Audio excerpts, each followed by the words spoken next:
Got a good question for today. It gets confusing to work on all the areas of shooting at the same time when training and developing skills because they are all interlinked. It may be easier to master one area before adding the next area and combining it with what you've mastered previously. What would be the areas to concentrate on, and in what sequence should they be mastered for someone who is seriously looking to break old habits and improving skills for USPSA? So, there's a lot of pieces here to talk through, but, well, all right, today was day one of a fundamentals class, and in the moment, there's a lot of stuff going on. Sometimes it's people outside the ecosystem, haven't taken a class with me before. Some people probably don't know entirely what they're in for. It's all new information. So, working on how to grip the gun properly, predictive, reactive shooting, confirmation, multiple targets, all that stuff. We did the drills, or we worked on the concepts just enough where people kind of understand it, kind of starts to click. They understand what right and wrong looks like, how to practice. There's a little oopsies on the target. I can ask what happened there. People get to where they have a pretty decent idea of what's happening or didn't happen, or kind of where to go from there in their training. Then you move on to the next piece, like multiple targets, tension, confirmation, any topic. Pick a topic you want to work on. And then the old habits go back to the way they were. So I think this person's kind of identified you can only really work on one thing at a time. For example, we ended with designated target. So it's, for people not familiar, a bunch of different targets. You have to go back and forth. You've got targets of distance, different distance, as well as difficulty. Some need to be shot predictively. Some should be reactively, unless you want to hit a no-shoot. Narrow transitions between them. Some of them are wider target transitions or gap between the targets. The confirmation changes. It's a bunch of stuff going on. So in that moment, the guys were just worried about making sure they have the right order for engaging the targets, make sure you don't forget one, trying to find the middle of the target, trying to not have trigger freeze, which people are having, trying not to drag on, drag off. All this stuff happens. So that's why this person's asking this question. It's like, yeah, that's a lot going on. And for some of them, even though all this other stuff's going on, none of it really gets better until they work on their grip. So I could see the argument for, hey, just work on your grip. Just work on target focus, whatever. But the problem is, in my opinion, some of this stuff it's a destination. Well, it's a journey without a destination. I'll say it that way. So, for example, I'm always working on grip and vision. I try my best to be target focused, but to my eternal shame, once in a while, I'll accidentally not pick a spot on the target, or I'll look at the sight instead. This kind of stuff can happen. So always trying to work on it, trying to do it, look at the sight less and less, trying to work on my grip better and better. So yeah, I shoot doubles pretty well at 10 yards. What if I want to shoot doubles well at 20 yards? What does it look like to be able to do it well at 30 yards? And so on. So there's really never a point where it's like it's checked off and it's good enough. And what I see for most people is that kind of as one thing gets better, one thing gets worse, and then another thing gets better, and then this thing is kind of stagnant. It's like, well, this is the lowest hanging fruit. This gets better. Otherwise, yes, I mean, I agree with the premise of this, that there's a lot of things that are interlinked. For example, a draw is another form of a target transition. Sounds a little bit crazy, but it's true. Whether your gun starts in the holster or it's I'm facing off here, and then I bring the gun to the target here, or if it's on the draw and I'm bringing the gun up, whatever, it could be up here, I'm bringing it down. All that's just a target transition. The gun's starting at different spaces, but the outcome ends up being the same. So the question is, why wouldn't you just work on the draw or work on target transitions ad nauseum? Because you want to be a well-rounded shooter, and none of this stuff is ever going to have a final endpoint. For example, target transitions. Let's say you get to the point where you're pretty good at it. The gun moves straight from target to target, but you could be reacting sooner to the sight. Well, you could have been setting down your feet gently so the sight didn't move as much. Well, if you were gripping the gun better or having less issue with your firing hand, the shots wouldn't go low. So it's like you couldn't just really pick out. If you just worked on one of that area, there'd still be other areas that are kind of holding you back. And if you just had it in your brain, I'm just going to work on concept after concept after concept, and like this. So I don't know, grip, vision, multiple targets, so target transitions, then stance, then shooting while moving, whatever. You just keep going down the list. It'd kind of never be done. You get to the point where you'd never actually shoot a qual or a match or a classifier.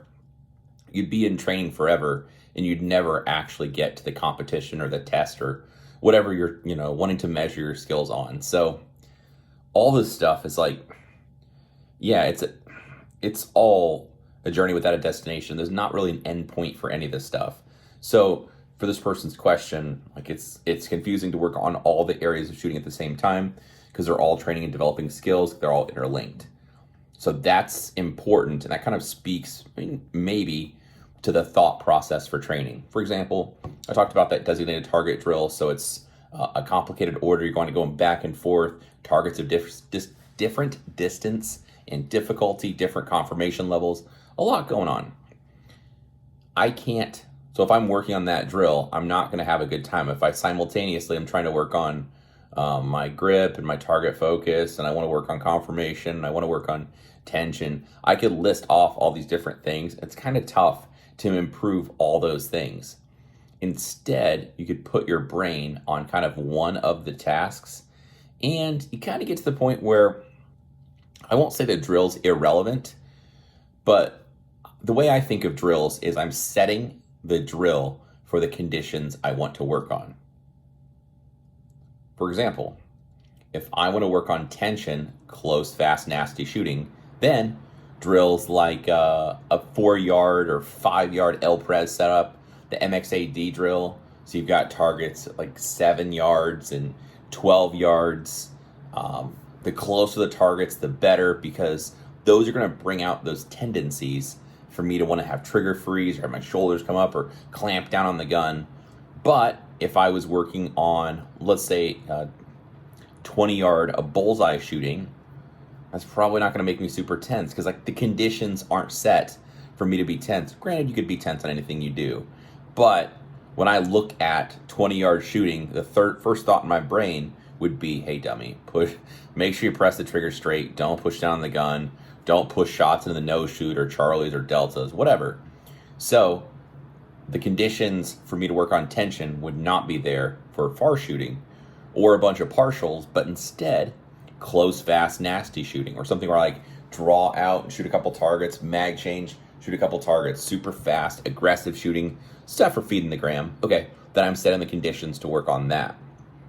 Then let's say I wanted to work on the marksmanship stuff, shoot the gun straight, where I'm trying to just press only my trigger finger to fire the gun and not clamp down or push on the gun, or shank shots low, or have my grip change. Okay, then maybe I'll set something where it's like changing what's being asked of me. So some open, closer distance target that I want to shoot really, really aggressively, just reacting to color. But then it makes me change my brain when I've got a couple partial targets farther out in distance, smaller, whatever, something that needs more confirmation or reactive shooting.